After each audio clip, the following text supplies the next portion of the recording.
Selamat petang, salam sejahtera. Terima kasih Anda bersama dengan saya di Nazilin Unity Channel. Ini satu pendedahan yang Anda patut tahu dan Anda pasti akan share. Pasti saya yakin Anda akan kongsikan ini kepada semua orang karena ini akan bercerita tentang dah kalah PRU tapi masih nak bertanding PRN.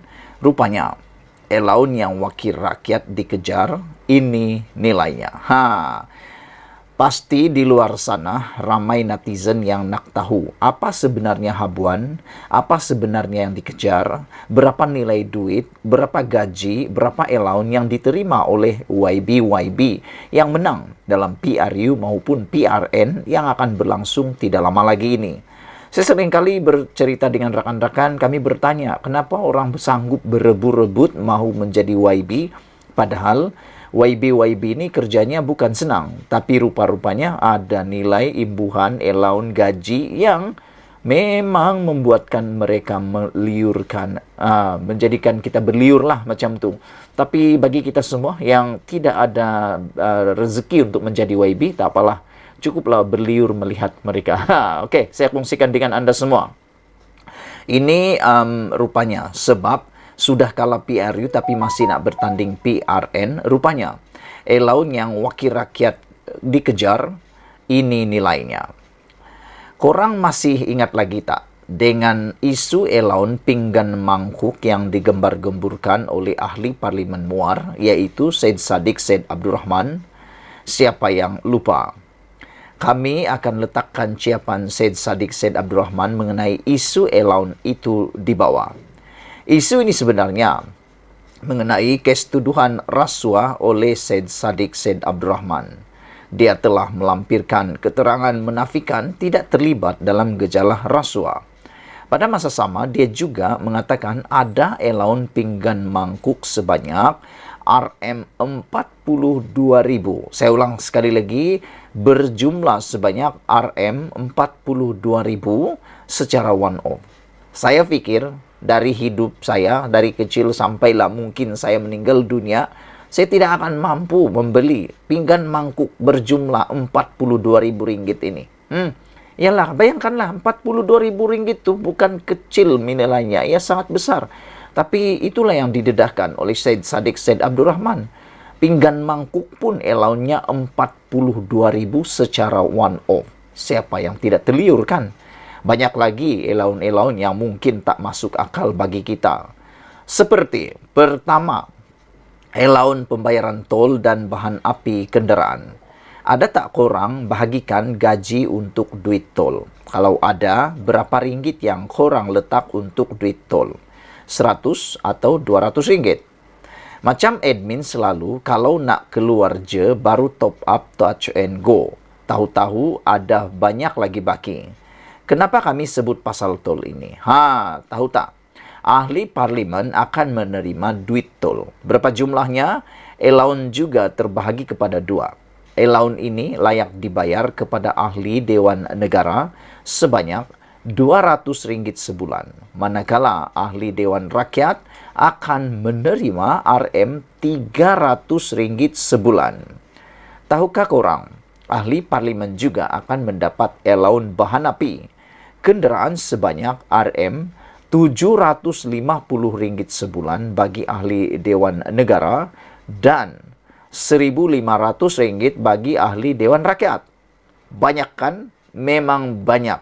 Sama nilainya, jumlahnya dengan bayaran CCM kereta Anda sebulan. Itu baru minyak mereka. Allowance minyak mereka.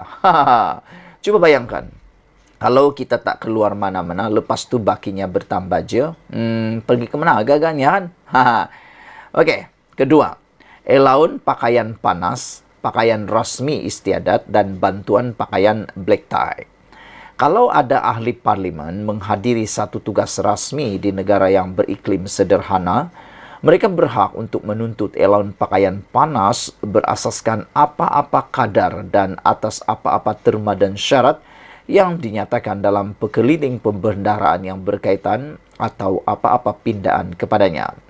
Mereka juga akan diberikan RM1.500 sebagai allowance pakaian rasmi istiadat atas apa-apa terma dan syarat yang dinyatakan dalam pekeliling perkhidmatan yang berkenan atau apa-apa pindaan kepadanya.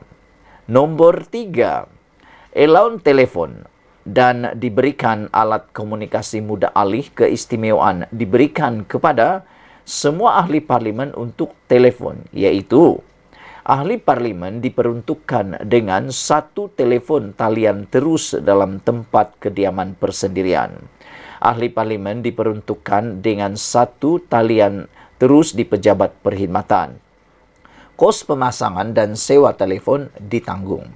Ahli parlimen layak diperuntukkan dengan sebuah telefon bimbit atau alat komunikasi mudah alih dengan harga tidak melebihi Rm2.000 sekali dalam masa 2 tahun dan hendaklah disokong dengan resit asal pembelian.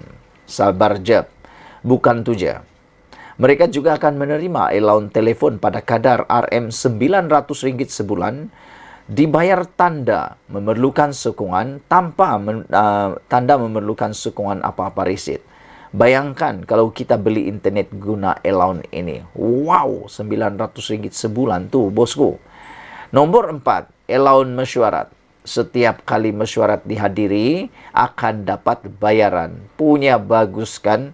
Kalau Anda bekerja di swasta atau di kerajaan, bayangkan kalau Anda mendapat bayaran dalam setiap majlis atau mesyuarat yang Anda hadiri. Kan punya bagus. Banyak-banyakkanlah mesyuarat supaya lebih banyaklah dapat allowance yang dapat. Kalaulah kita dapat. Malangnya, tak tahulah Anda dapatkah tidak. Terpulang, tinggalkan dalam ruangan komen. Ahli-ahli YB ini dapat allowance mesyuarat. Setiap majlis dihadiri akan dapat bayaran. Selalunya kalau kita bekerja, mesti setiap bulan akan ada meeting bulanan bagi membentangkan laporan apa yang kita dah buat untuk bulan itu. Samalah macam sos cili. Takut jugalah kami kalau bos marah kan. Tapi pernah tak lepas meeting korang akan dapat bayaran. Tak dekan, ahli parlimen akan dibayar pada kadar Rm400 sehari kerana menghadiri majlis parlimen. Mereka juga akan dibayar Rm300 sehari atas sebab menghadiri mesyuarat, taklimat, seminar, bengkel dan lain-lain yang dianjurkan secara rasmi oleh kementerian atau agensi. Kerajaan di peringkat persekutuan atau negeri yang daripadanya ahli parlimen menerima undangan rasmi untuk menghadirinya. Nombor 5, saraan ahli parlimen yang lumayan. Untuk yang terakhir nih, allowance paling mahal. Nak tahu kenapa? Tahukah korang yang ahli parlimen akan menerima saraan ahli parlimen? Cuba teka berapa? Coba teka. Kami nak korang teka dulu berapa. Jangan scroll atau jangan skip. Jangan cepat-cepat. Percepatkan video ini. Kerana saya mahu Anda teka dulu. Tulis dalam ruangan komen, teka dulu berapa saraan ahli parlimen yang dikatakan lumayan ini.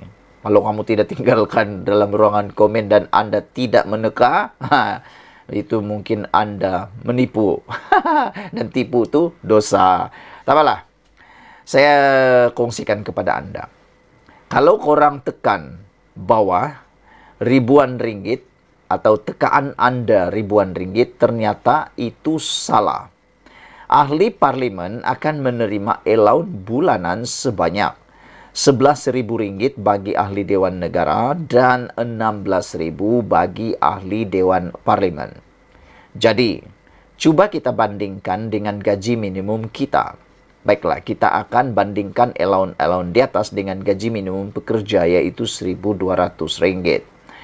Kepada sesiapa yang tak tahu lagi, Datuk Awang Hashim berkata kerajaan telah menambah baik inisiatif Malaysia melalui pakej pemulih dengan menggalakkan majikan menggantikan pekerja asing dengan pekerja tempatan dengan melonggarkan syarat kadar gaji minimum dari 1.500 kepada 1.200. Mungkin pada awalnya kita akan merasakan tak puas hati.